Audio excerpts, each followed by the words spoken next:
Hey there, welcome to your positive energy recharge. I'm Jade Sterling, your women's health nurse and coach. I'm here to help you to balance your hormones, master your emotions, and live a life you love.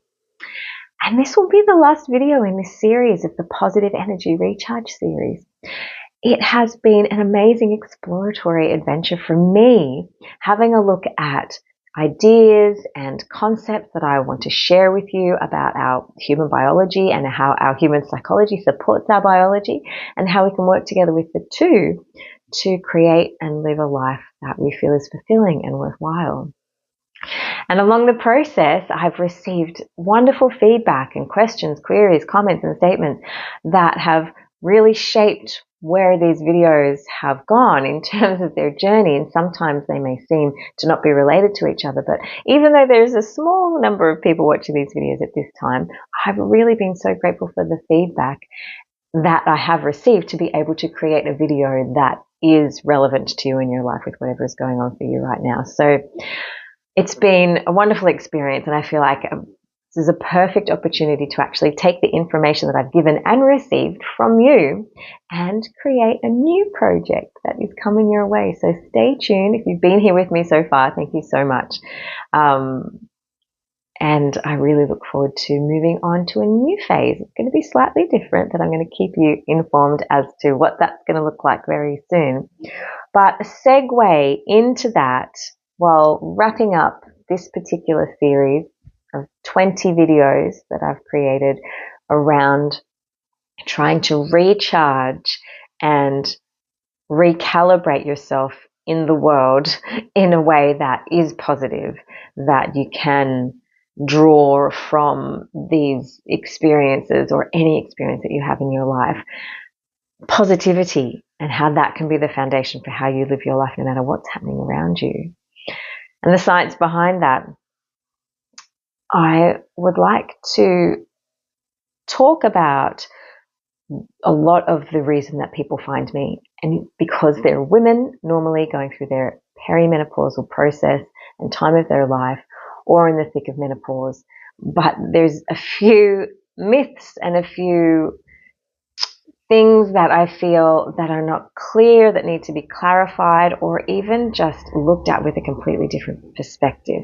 And so I have talked about before about the definition of the word menopause. If people say I'm menopausal or I'm going through menopause, not a lot of people know that menopause is actually just one day in your life. It is like the day you get your driver's license, or you graduate from high school, or you lose your virginity. Like, it's one day that happens once. And while you can have experiences that go on to reflect whatever that one day was, it's only one day. And I really do feel that we as women should receive certificates of graduation on that day of menopause. And what defines that one day? That one day is defined by 12 months in a row of not having a normal menstrual period. So it's not bleeding at all from the last day of your normal menstrual period and then not having a bleed for 12 months. That day, 12 months after your last bleed, is the day of your menopause. And that day should be celebrated, and we really should, just like we receive birth certificates and death certificates, we really should receive menopause certificates. I'm working on that. But in the meantime, we have to understand that anything before or after that is perimenopause, because peri is a medical term that just means around.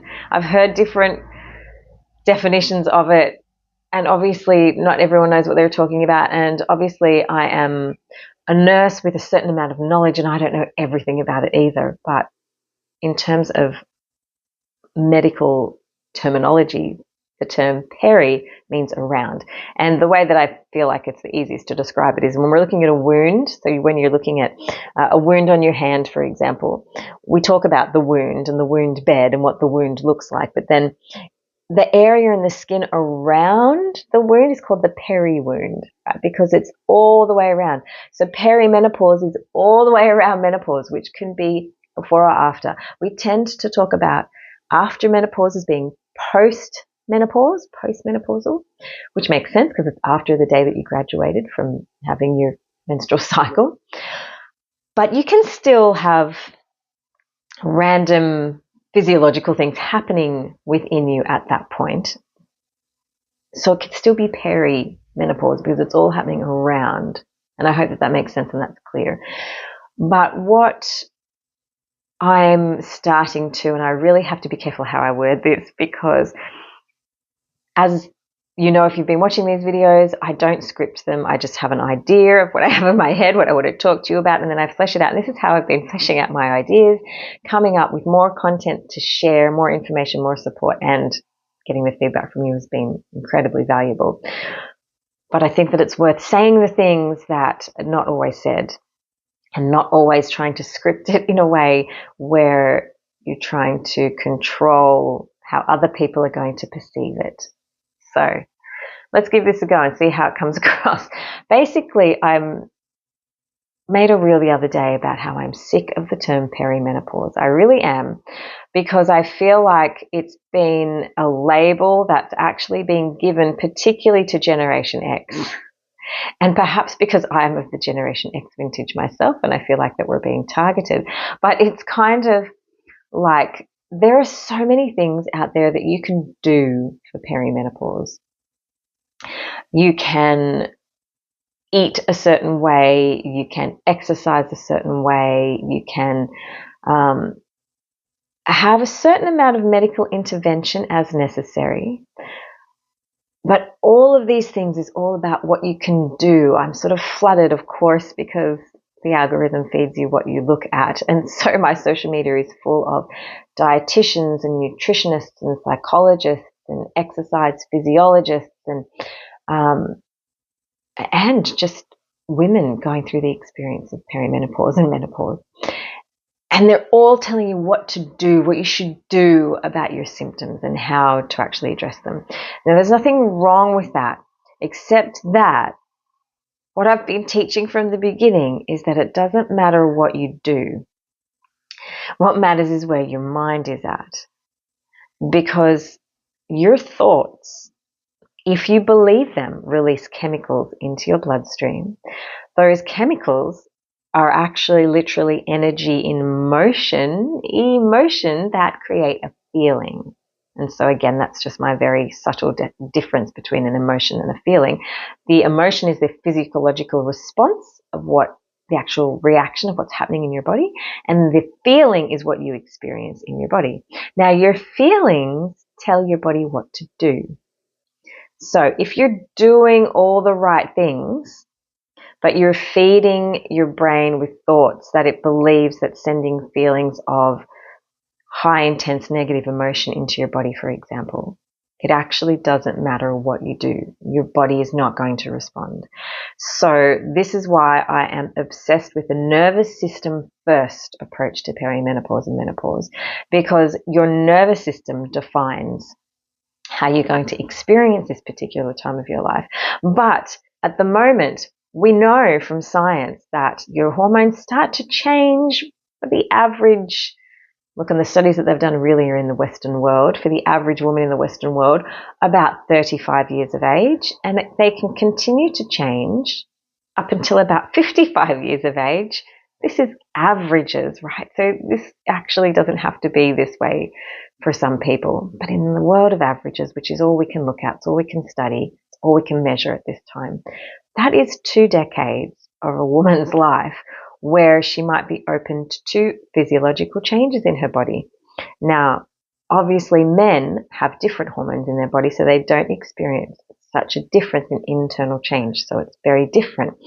And they have done a lot of studies and science and research into how our human bodies work.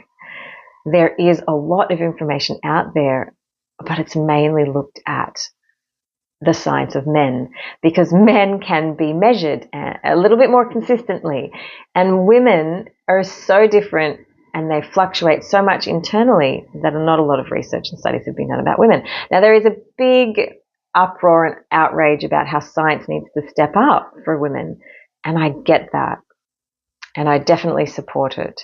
And in times of crisis, science and medicine is very, very helpful to get you out of a state of crisis. And I talk about often that the work that I do mainly is coaching, although I'm a nurse and healthcare professional and a counsellor. But when we're looking at a crisis, when like your house is on fire, for example, you have 3 out of 5 of the rooms are completely ablaze, you need to call in the professionals to come in and get the fire under control, establish you in a place of safety and put the fire out. That is a crisis. That is when you need medical help and intervention that can establish you in a place of safety.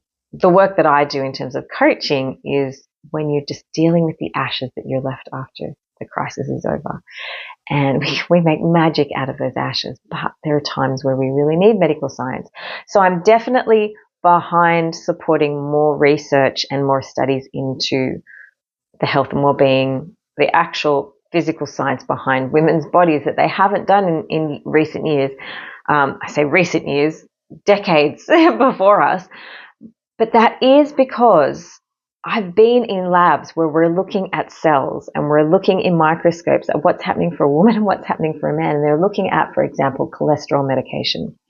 And they're trying to test what these particular compounds, what ends up being the tablet that you take to lower your cholesterol. They're looking at how these have an impact on the blood and the bloodstreams and the cells of the body. They take a sample from a man and they can see it, they can measure it, and it's pretty consistent over the course of a period of time. They take a sample from a woman and it changes and it's hard to measure. Now, if that's the case in one woman, can you imagine how if they take the sample of 30 women or 50 women and they're all completely different, how that messes up the experimental process and the ability to be able to achieve measurable outcomes to determine whether this particular medication is going to work for women or if this particular compound is going to be helpful or beneficial for this particular issue, because women are so changeable and that's the way it is. And so medical science is important. They need to be able to take the time to do it, but it's also going to be very difficult based on our human biology, particularly of women. And what I'm so passionate about is that there needs to be another way. We can look at science, we can gain so much from it, and it's amazing. But we actually, as human beings, have the ability within us to do scientific experiments where we can measure things, where we can have internal experiences and understand what's happening at a higher level. And this is where I talk about a shift in energy, a shift in perspective.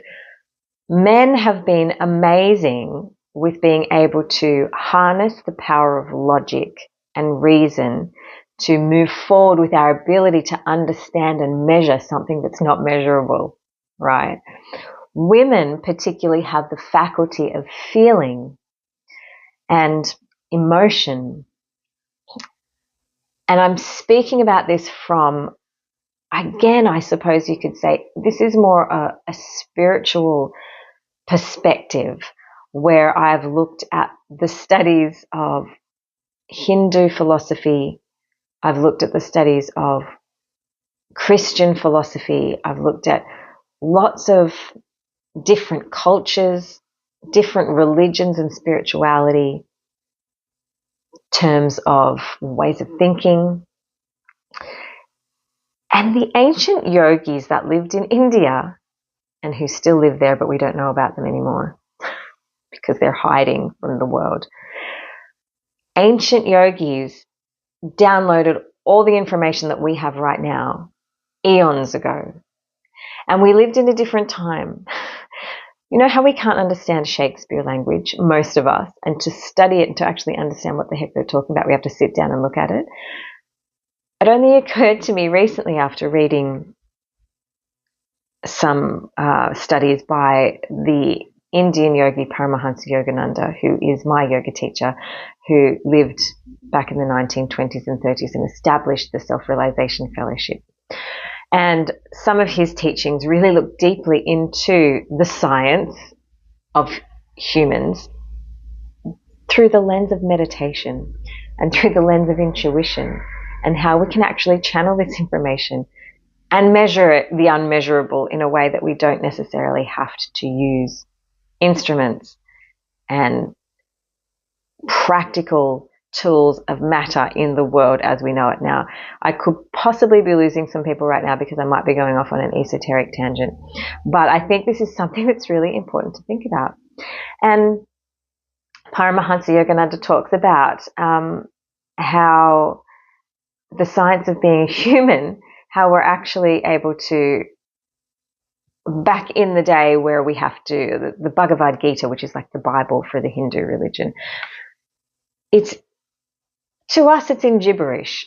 And people spend their entire lifetimes learning, understanding, and interpreting, which is what people do with Shakespeare, which is I'm trying to get back to my analogy there. They spend a lot of time researching and analyzing and trying to understand. But could it be possible that it's not a foreign language? People who lived in that time were actually more evolved in terms of their mental, emotional, and spiritual well-being, that is why we can't understand those particular pieces of literature. So we think we know so much, and we think we're at the peak of being human beings. I think we're actually not. I think that in some ways we're developing at the speed of light. In other ways, we're going backwards, or we have been going backwards for a really long time. And so we need to take a lot from the ancient teaching to be able to teach us how to not just think with our minds, but think with our hearts and our intuition as well. Now, this just takes me back to the whole talking about, because some people would like to debate how, and this is explored in certain areas of psychology, like when the book, John Gray's book, came out, Men Are From Mars, Women Are From Venus. This has been explored in many different ways. Now it's really being challenged by gender fluidity, gender diversity, transgender movement, with what actually defines a man and what actually defines a woman. But if we're looking at the essence of biology, and if we go back to the ancient teachings of some of them esoteric texts, some of them just spiritual explorations and contemplations through meditation, visualization, and intuition, that the faculty that is most dominant in men is the faculty of reason, and the faculty that's most dominant in women is the faculty of feeling, and that the purpose of the two is to work together for men to help women develop their reason and women to help men to develop their feeling.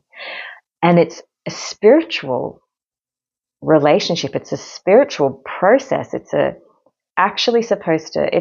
whole point of these men-women relationships is a personal development journey.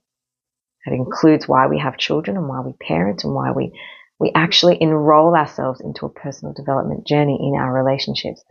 Now, that's to say that it doesn't necessarily, which I think is really good to also have an open mind about, we don't necessarily have to look at it like men and women exclusively if there is a case of gender fluidity or people who, and I've spoken about this before and I'd like to speak a little bit more about this, but I will in times to come, don't feel aligned with the gender that they have been assigned to at birth.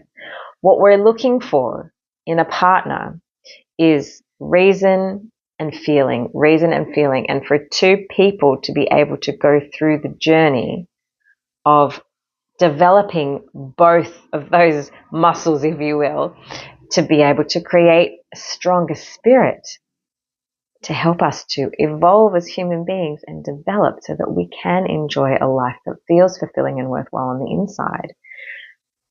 Now, I was going to do a whole other video about spirituality, but that's going to be a part of my new project. So stay tuned for more information about that. But I'd be interested to think and to hear what you think of the idea that actually we don't know as much as we think we know, and there needs to be another way. And I really do think that that's why women are at the forefront. They could be at the forefront of this movement of looking at another way. I think feminism has taken its turn with trying to fit women into the society that's been created by men. We've proven beyond a shadow of a doubt that we can do exactly what a man can do. We can even have babies and then we can still go back to work and contribute to the economy, and we can interact in a masculine way. I don't like the word patriarchy because I feel like it's a little bit of a soapbox term that's been overused, but that's the only word I can think of right now in this moment. Women have been able to fit into the patriarchal society, and we've proven that. And I think that was the feminist movement of the 60s and 70s. It was just a little bit confused. Even in that time, birth rates dropped. Women stopped having babies as much because they were like, no, we don't just need to be things that reproduce and then look after the offspring, and then, there's more to a purpose, but the purpose is still being defined by patriarchal system. So we definitely need to have a new way. And I've been looking up matriarchal cultures, and there are still some that exist in the world, but they don't call them matriarchal systems. They're actually more like neutral. They're actually more like everyone works together in harmony, more instead of feminist, or seems to be this like feminist and misogynist. They seem to be the two groups that exist now. They seem to be more working together as equalists, which I really like the word equalist. When people said to me, oh, you're just one of those feminists, I'm like, no, I'm an equalist, and I would like for it to be a different way. And I have said in previous videos that I think part of that is for women to not contribute to the economic development of the world and continue the machine of the patriarchy. They actually need to be home. They need to be home with their families. And we need to be reprogramming our children in a different way. And so this is kind of what I want to explore in the next evolution of my work and how I want to show up for you and help you to live a life that you feel is fulfilling and worthwhile. So I do feel like the word perimenopause is overused. I do feel like it's at times not particularly relevant. I do feel like that our culture has intertwined the words hormonal and emotional and made them interchangeable, but there is a fantastic, and her name has just escaped me, doctor that is on Instagram that I'm following right now. She is a doctor of nutrition science. If anyone remembers it, pop it in the comments. She's from the States, and she is constantly talking about the difference between correlation and causation. And these are, of course, fancy terms, scientific terms, but there was this amazing study that she looked at to show, she had a graph that showed that in summer or between these particular months, the rates of people buying ice cream goes up. And in the same months, the rate of people getting attacked by sharks goes up. So she was like, right, some people take that information and they can see that during these months, these two things are happening at the same time. They must be related. But no, not that they must be related, but they must be the cause. The shark attacks must be the cause of people buying ice cream, or people buying ice cream must be the cause of more shark attacks. Like, because they're happening at the same time, at the same month, they must be what it's called causation. This causes that. But of course, in that context, it doesn't make any sense, does it? But they're correlated, they're related. They're happening at the same time because of those particular months. The weather is warmer, people are at the beach, people are doing things like more swimming in the ocean and more buying ice cream as treats to cool themselves down. So you can say with that particular graph that there's a correlation. You can see that and what's common at this point is the fact that it's the summer months and there's environmental factors at play, but people aren't getting attacked by sharks because they're buying ice cream. So because you can put them on the same chart and have them tracking in the same trajectory doesn't mean that they're caused by one another. Does that make sense? So this is where I'm at with hormones and emotions. There are definitely, look, there's about 30% of the Western world, again, the studies that I look at, 30% of women who are diagnosed with a medical diagnosis very specifically related to their hormones or their female reproductive cycle.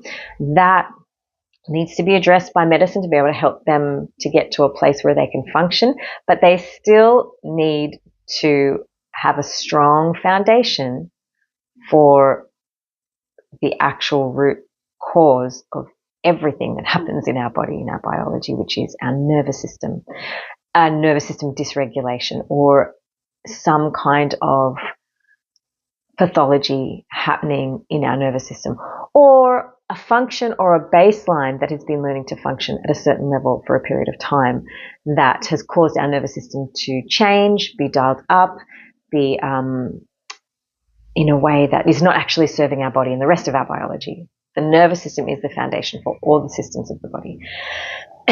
So we have the 30% of people who have medical diagnosis that need to be treated medically, but also need to take into consideration the state of their nervous systems. Then we have roughly then in the Western world about 70% of women who don't actually have a diagnosis, who don't actually have an imbalance or a pathology or problem with their female reproductive system in terms of what's considered to be normal. Now, I hate the word normal. I've talked about that before. I like the word common. Things are common. And so we've studied what's common, and then the common becomes normal. But in this case, we have 70 roughly percent of women who don't have an issue where medical science will help. So how are we actually going to look at how we're going to treat those women in perimenopause? And so perimenopause has now become like a commodity. It's become, a movement of a marketing tool. It's become, dare I say it, propaganda. Even though we can measure hormones and we can measure levels and we can measure what's happening inside the body, it's so variable for all different women. And we think then that is causing the changes in our hormones are causing what's happening in our emotions. And that's where I want to really get clarity on. Is it just related?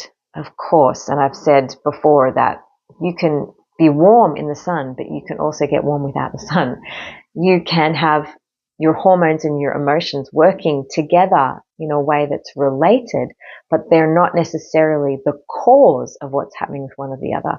We need to look at the foundation for all of the systems of our body, which is our nervous system. Hence my obsession with my nervous system first approach to perimenopause, because it's actually, that's where we're going to find the solutions. And that's where we're going to find peace. That's where we're going to find purpose. That's where we find our positivity.